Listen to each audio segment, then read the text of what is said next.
Twitter and Facebook are not fact-checking factually unsupported claims about mail-in voting in the 2020 election posted by President Trump on both platforms Wednesday. The inaction has angered some critics, who say these companies allow the spread of dangerous misinformation to go unchecked online, harming the integrity of the election as a whole. Trump's posts made the completely unsubstantiated assertion that universal vote by mail, a practice in which states automatically mail a ballot to all registered voters, will lead to the most to the power of and fraudular to the power of election in history, and then went on to suggest delaying the election until people can properly, securely, and safely vote. Top Republican and Democrat legislators quickly shut down Trump's suggestion that the U.S. should delay the election, something the president would need the Democrat-controlled House of Representatives' approval for. It would be illegal if he tried to delay the election using his own authority.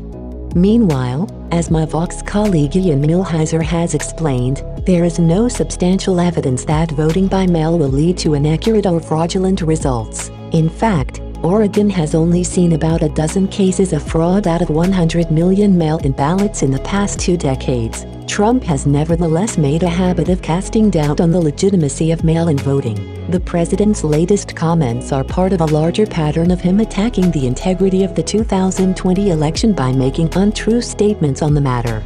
So why aren't Facebook and Twitter doing anything about the misinformation in Trump's latest post? A spokesperson for Facebook told Recode that the company won't take action because of its long-standing policy of not fact-checking politicians. The company did place a link to voter registration information underneath Trump's post, something it does for all posts about voting in the election. The hands-off policy toward moderating politicians is in line with CEO Mark Zuckerberg's philosophy of making Facebook an open platform for discussion and not being an arbiter of truth to the power of on political matters. This is something civil rights organizations, advertisers, and even some of Zuckerberg's own employees have increasingly decried. Twitter, however, does reserve the right to fact-check politicians under its misinformation policies. In May, the company placed a warning label over a pair of Trump posts falsely claiming that mail-in voting in California would lead to fraud. When Recode asked Twitter why the company fact-checked Trump on his earlier post containing false claims about mail-in voting but failed to do so this time around, a spokesperson for the company told Recode that, under the company's policies, Twitter does not take down broad, non-specific statements to the power of about the integrity of elections or civic processes. Social media companies' inaction on the posts was swiftly met by resistance from civil liberties groups such as Color of Change and the NAACP Legal Defense Fund.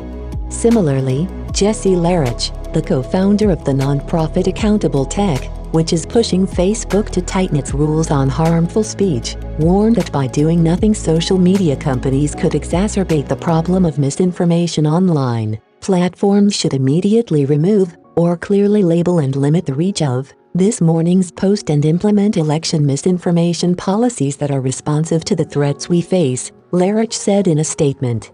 It's understandable why tech companies like Facebook and Twitter don't want to be seen as overly meddling in political issues, as this could invite complaints that they're favoring one side over the other. In a congressional hearing on antitrust on Wednesday, Republicans hammered Zuckerberg as well as Google CEO Sundar Pichai for alleged anti-conservative bias. To support these accusations, the lawmakers offered shaky evidence, including the removal of harmful conspiracy theories promoted by Trump and his family related to the coronavirus.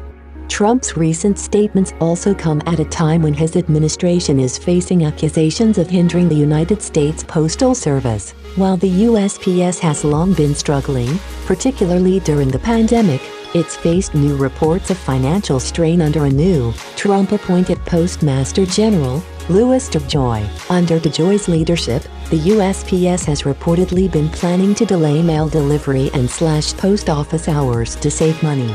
One thing that his latest posts made clear is that Trump is escalating his attacks on the legitimacy of the U.S. election process via social media, which, if it translates to real-world action, could send the country into what many have argued is dangerous and potentially constitutional crisis territory.